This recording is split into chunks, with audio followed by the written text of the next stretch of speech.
আসসালামু আলাইকুম। আমি জেসমিন নেওয়াজ আমার কুকিং চ্যানেল থেকে আপনাদেরকে জানাই স্বাগতম। আজকে আমি আমার রেসিপিতে নিয়ে আসলাম খিরসার পুর দিয়ে পাটিসাপটা পিঠা। এই খিরসাটা আমি নিজের হাতে তৈরি করেছি। আর আপনারা পুরো রেসিপিটা দেখতে হলে একটি লাইক দিয়ে কন্টিনিউ করবেন, আর ভালো লাগলে সাবস্ক্রাইব করে অল বাটনে প্রেস করে রাখবেন। আরেকটা কথা না বললেই চলবে না, ফুল ওয়াচ করে দিবেন, কেন আমি একদমই ছোট ভিডিও দেই। আর সেই জন্যই ফুল ওয়াচটা আমি আপনাদের কাছে আশা করি। আর সেই জন্য আমি পুরো রেসিপিটা দেখানোর জন্য এখানে নিয়ে নিলাম, প্রথমেই নিয়ে নিলাম চিনি, হাফ কাপ চিনি নিয়ে নিলাম। চিনি নেওয়ার পর আমি এখানে প্রায় 1.5 কাপ চালের গুঁড়ো নিয়ে নিলাম। 1.5 কাপ চালের গুঁড়োর সাথে চালের গুঁড়ার সাথে আমি এখানে দিয়ে দিলাম হাফ কাপ ময়দা। হাফ কাপ ময়দার সাথে হাফ চা চামচ লবণ দিয়ে দিয়েছি। লবণ দেওয়ার পরে আমি একটি ডিম ভেঙে নিয়েছিলাম, ডিমটা আমি দিয়ে দিলাম। দেওয়ার পর একটু তেলও দিয়ে দিলাম।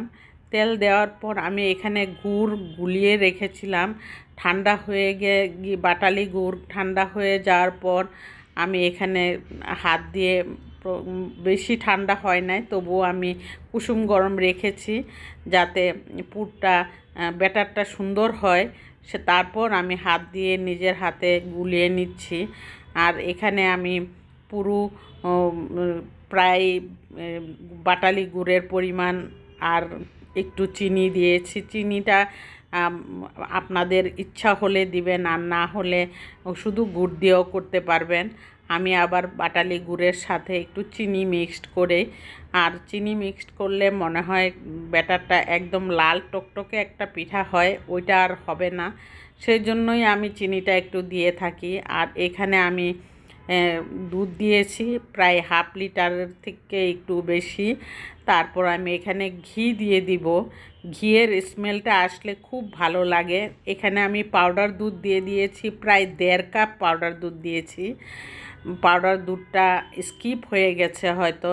পাউডার দুধটা দেওয়ার পরে যেই ঘনত্বটা চলে আসছিল, এই ঘনত্বটা আমি জাল করে নিয়েছি। নেওয়ার পরে আমি 3 টেবিল চামচ শুধু চালের গুঁড়া একটু ভেজে তারপরে আমি এখানে একটু 2-3 টেবিল চামচ পানি দিয়ে গুলিয়ে নিয়েছি।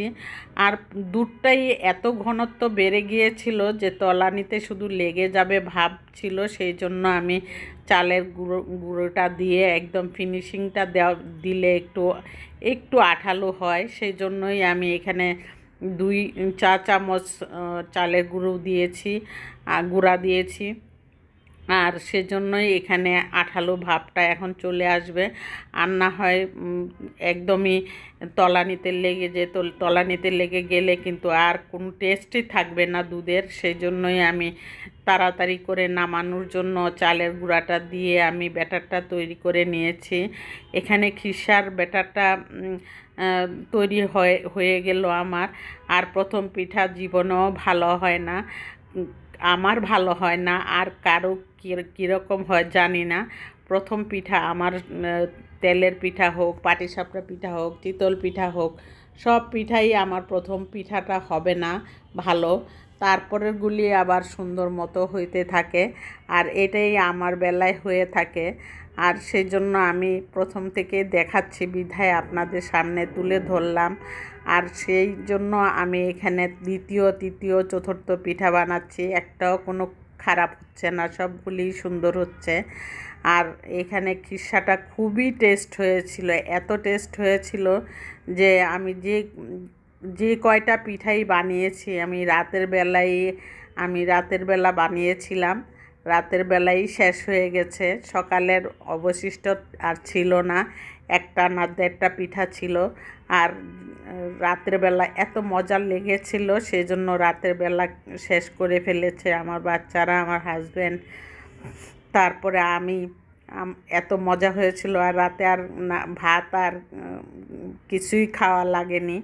আর ঝাল একটা পিৎজা বানিয়েছিলাম গতকালকে, ওই পিৎজাটা আর পাটিসাপটা পিঠা মিলিয়ে খেয়ে তারপরে দেখা গেল যে আর কোনো কিছুই খাওয়ার কোনো প্রয়োজন হয়নি। আর যেমনকার ভাত রান্না করা তেমনই ছিল, এমন হয়েছে। আর সেজন্য আপনাদেরকে আমি বলি যে পিঠা বানাতে হলে সেই দিন ভাতের চালটা কম রান্না করতে হবে, সেটাই নিয়ম আসলে। আর শীতের সময় চিতল পিঠা হোক আর পাটিসাপটা হোক, পোয়া পিঠা হোক, যাই বানান আপনি, ভাপা পিঠা হোক, অনেক খাওয়া হয়। সবাই যদি একটা দুইটা করেও খায় তারপরেও কিন্তু একদম পেটটা ভরে যায়।